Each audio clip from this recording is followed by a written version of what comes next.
자, 이번에는 지역 현안 부분에 대해서 질문을 다시 한번 공통 질문으로 드리도록 하겠습니다. 조금 전에 뜨겁게 논쟁을 벌여주셨는데 잠시 후에 후보 간의 상호 토론 시간이 한 번 더 있습니다. 미처 못하신 질문이나 답변 있으면 해주시기 바랍니다.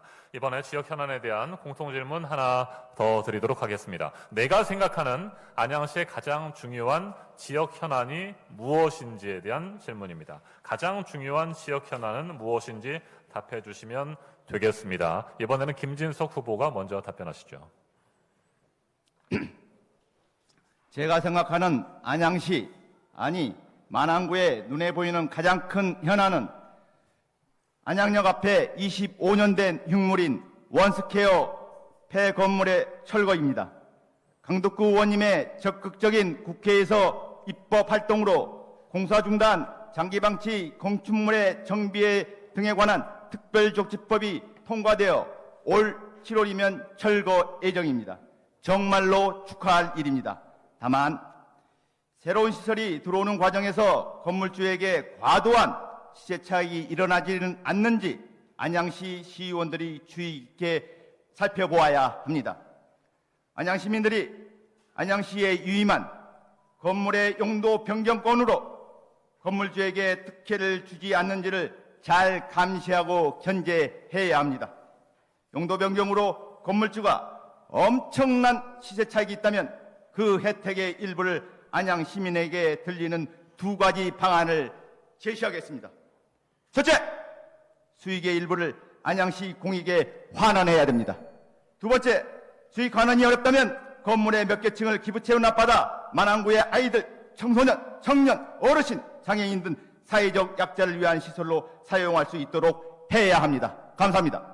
네, 안양시의 가장 중요한 지역 현안을 질문 드렸습니다. 네, 이번에는 최우규 후보원 답변하셨고 장명희 후보님이 답변할 순서입니다. 제가 안 했습니다, 사회자님. 네? 답변이. 그렇군요. 네, 죄송합니다. 자, 그러면 김진석 후보님이 하신 거죠? 네, 네. 김진석 후보님 하시고 김진석 후보님이 하셨으니까 네, 최우기 후보님이 답변하시면 됩니다. 네. 안양시 최고의 현안 문제는 눈에 나타나진 않지만은 인구 감소라고 생각을 합니다. 31개 자치 시군구는 50만 이상의 도시와 50만 이하의 도시로 구분이 되는데요. 50만 이하로 되면 저희가 지금 63만에서 53만을 향하고 있는데 50만이 빠지면 아주 군소도시로 전락을 하게 됩니다. 그렇게 되면은 국비 지원과 또 조직, 행정 조직의 축소 여러 가지 이제 군소도시로 이제 전락을 하게 되는데요. 그렇기 위해서는 지금 안양에서 야심차게 준비하고 있는 박달 테크노밸리가 빨리 추진돼야 된다고 생각을 합니다. 이거는 기초단체장의 의지가 가장 중요한데요.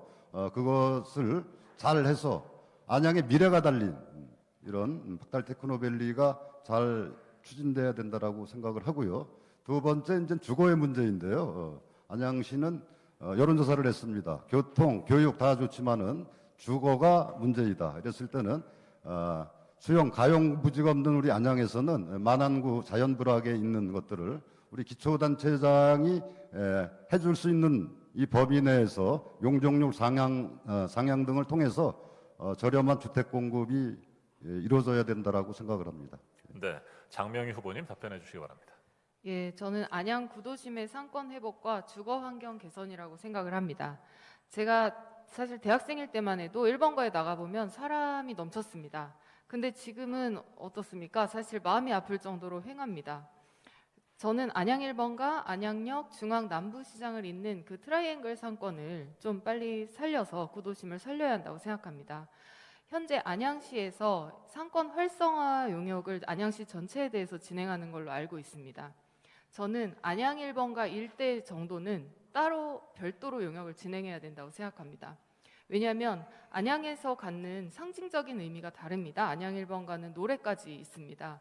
그래서 안양 1번가는 별도로 그 일대를 용역을 진행하고 그것을 기반으로 이제 지원책이나 회복 방안을 마련해야 된다고 저는 생각합니다. 그리고 두 번째는 노후주택단지에 대한 이제 주거의 질을 개선하는 문제인데요. 병목안에서 안양역까지 이어지는 그 안양동 쪽 노후주택이랑 아파트 지역의 재개발이랑 재건축 추진이 필요합니다. 사업자, 공공, 주민이 함께 참여하는 공청회와 간담회를 통해서 사업 성과랑 주민 수요 등을 고려한 후에 민간 재개발, 공공 재개발, 공공 직접 재개발 세 가지 방식 중 적합한 방식을 주민이 원하는 방향으로 선정할 수 있도록 해야 한다고 생각합니다. 네, 윤경숙 후보께서 생각하시는 안양의 가장 중요한 지역 현안은 뭔가요? 제가 이 질문을 받았을 때요, 이 만안구 토론에서 안양시 전체의 가장 중요한 지역 현안을 물어서 제가 만안구에 산적되어 있는 것은 제외하고 안양시 큰 틀에서 한번 생각해 봤습니다. 가장 큰 안양시의 지역 현안은 문제점은 만안구, 동안구 균형 발전이 안 되어 있다는 것이죠. 예. 안양시청을 만안구로 이전해야 한다는 것입니다. 제가 5분 말안도 했고 또 시장님께 시정 질문도 했습니다. 자, 시청을 이전한다는 것이 아니고요. 원래 있던 자리로 돌려놓는다는 것입니다. 그런데 일단 저희가 이전을 했을 때는 큰 무리가 없었지만 있는 거를 이제 다시 되돌린다고 하는 데는 많은 문제점이 있겠죠. 왜냐하면 만안구 입장에서 그렇게 하는 것이 아닌가 하는 오해를 받는 거죠. 그래서 동안구 주민의 입장에서 생각을 해야 됩니다. 그래서 문제 해결을 위한 구체적인 방안은 동안구는 스마트 벤처타운을 조성하고 만안구에는 행정복합타운을 조성하는 이런 방법입니다. 이거는 지금 큰 틀에서는 거의 합의를 보고 있지만 시민들의 공감과 이해와 소통을 이끌어내야 하는 것이 필요하다고 생각합니다. 제가 그 역량을 발휘하겠습니다. 감사합니다. 네, 지역 현안 부분에 대한 공통 질문 드렸고 답변까지 들었습니다. 이번에는 제가 다시 한번 돌발 질문을 드리도록 하겠습니다. 후보님들 잘 들어보시기 바랍니다. 여러분께서 시의원이 되셨습니다. 그런데 아주 친한 고등학교 동창생이 하루는 찾아와서 생활고를 호소합니다. 그러면서 안양시에 자기가 만든 제품을 납품할 수 있도록 도와달라고 간청을 합니다. 시의원인 여러분께서는 어떻게 하시겠습니까? 돌발 질문, 이번에는 최우규 후보 답변입니다. 네, 기본 철학이 그렇습니다. 조상님이 오던 제 자식이 오던 이게 합법적이고 경쟁력이 있고 당당하다면 당연히 검토를 해봐야 된다고 생각을 합니다. 그렇지만은 비합리적이고 비상식적이고 어떤 인맥을 통해서 찾아온다라고 얘기를 하면은 그거는 다시 한번 말씀드리지만은 조상님이 와도 안 됩니다. 돌아가신 부모님이 와도 안 되고 그거는 기본 생활화가 된다고 이렇게 생각을 합니다. 예, 이상입니다. 네, 장명희 후보는 어떻게 하시겠습니까? 예, 저도 사실 국회에서 보좌진으로 일하면서 여러 가지 민원들을 많이 받는데요. 저는 정말로 투명하게 안 되는 건 안 된다고 이야기를 합니다. 그래서 사실은 제가 국회 보건복지위원장실에서 비서관으로 일하고 있지만 병원 예약 하나, 주사 하나, 예약을 땡겨서 맞거나 이런 적 단 한 번도 없습니다. 만약에 동창생이 생활고를 호소하면서 찾아오면 갈등이 되긴 하겠지만 안 된다고 잘 이야기하고 남편에게 미안하지만 제 사비를 좀 털어서 줄 것 같습니다. 네, 윤경숙 후보께서는 그 곤란한 요청 어떻게 처리하시겠습니까? 네, 저는 거절부터 하지는 않겠습니다.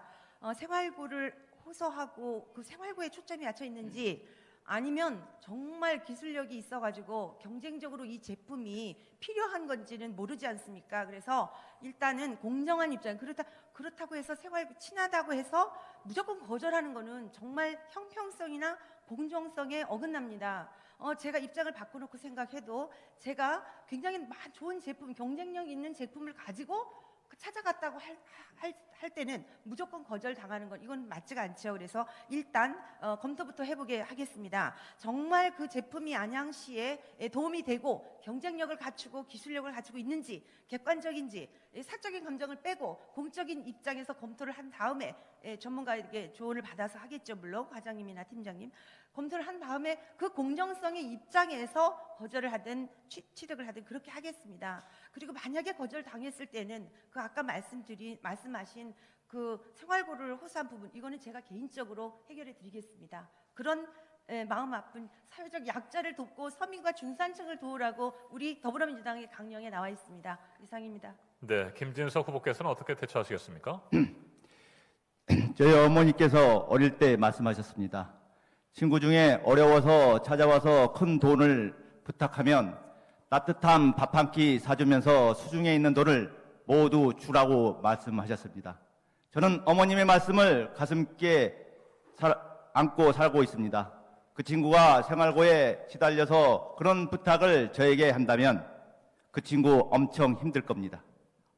어려운 부탁하는 친구에게 한마디로 거절할 수 없습니다. 바로 따뜻한 밥을 주고 제 수중에 있는 돈을 줄 겁니다. 그리고 저는 공직자라 어떠한 사적 이익으로 함께할 수 없다고 단호히 얘기할 겁니다. 하지만 저는 호남의 출향민입니다. 저희 지역에 호남 향후회가 잘 돼 있고 친구들 모임이 잘 돼 있습니다. 저는 그 친구의 어려움을 저의 출향민 모임의 호남 향후회에 얘기해서 그 친구의 어려움을 우리 출향민들이 함께 나눌 수 있게 할 겁니다. 그리고 어떠한 사적인 부탁은 들어주지 않는 시의원으로서의 본분을 꿋꿋하게 지킬 겁니다. 감사합니다. 네, 돌발 질문에 대한 답변까지 잘 들었고요.